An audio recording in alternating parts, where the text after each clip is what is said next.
Hey, I'm Kristin Hostetter, gear editor, and we're out here in Rocky Mountain National Park doing some gear testing. When you buy a sleeping bag these days, you walk into a store and you're going to be faced with a wall of choices. So I'm going to show you some quick things to keep in mind.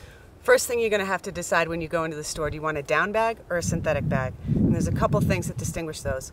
A down bag is going to pack much smaller, much lighter than a synthetic bag. These are both 20-degree bags. You can see the difference. It's also going to cost you a lot more, up to $100 more for the same temperature rating. On the other hand, a synthetic bag will not only dry faster, but it will keep you a little bit warm, warmer than down certainly if you do get wet. So once you've decided that it's a down bag that you want, look at the hang tag. You're going to see a number there that explains the quality of the down. Numbers are going to range from about 600 to 800. This is an 800 fill bag, and you can see that it's much loftier. Believe it or not, there's fewer feathers in here. They're higher quality feathers. So that means the bag is going to weigh less, and it's actually going to pack down much smaller than this bag. So another big choice you're going to have to make is your venting and your zipper options. If you're a cold sleeper or a side sleeper like me, you might like this 3/4 length center zip. It's really nice because when you're lying on your side, you don't have anything that you're grinding up against. It's also nice if you're cold at night in camp, you can sit up in this bag, you can kind of unzip it a little ways, and you've got your arms free to do some cooking or some eating. Our next option here is sort of a belly length zip. It comes down on the side to about the middle of your body. And then it's also got a foot vent down here, which is great for a lot of people who have sweaty feet. Finally, we have the more traditional sort of full side zip bag, which is great. It's really versatile. You can open it up if you need to. You can zip it up tight if you need to. This is also the only type of zipper that you can mate to another bag. Another thing to think about is the hood design.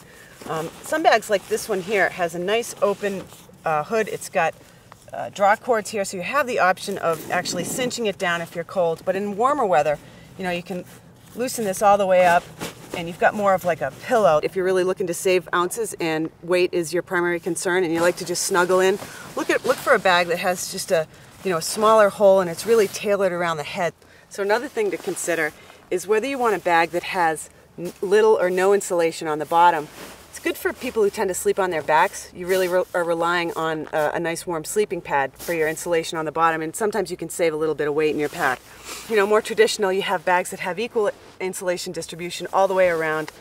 A better choice for people who tend to sleep on their sides, roll over, and then your back isn't as exposed to the cold. Another feature you're going to want to think about is the neck collar, or the draft collar. On one hand, you've got a bag like this. It's more of a warm weather bag, and there's no draft collar at all. On the other extreme, you've got a cold weather bag, and a lot of these have a really puffy draft collar with an internal cinch cord here, so you can Velcro this together, cinch yourself in, and you've almost got like 2 different levels of protection from the cold. This is kind of a happy medium, something I really like for 3-season camping. It's a yoke-style draft collar, and it just kind of hangs down over your neck, kind of like a neck gaiter. You're definitely going to want to take the sleeping bags down off the wall, out of their stuff sacks, and take a good look at the shape. Semi-rectangular bags like this one are really good for people who are on the bigger side and who like to kick around, wiggle around inside their bag. A mummy bag like this one has obviously a much more tapered cut. It's much more thermally efficient. You don't have as much space inside to heat up, and you're also going to have a weight savings, and it's going to pack a lot smaller for you.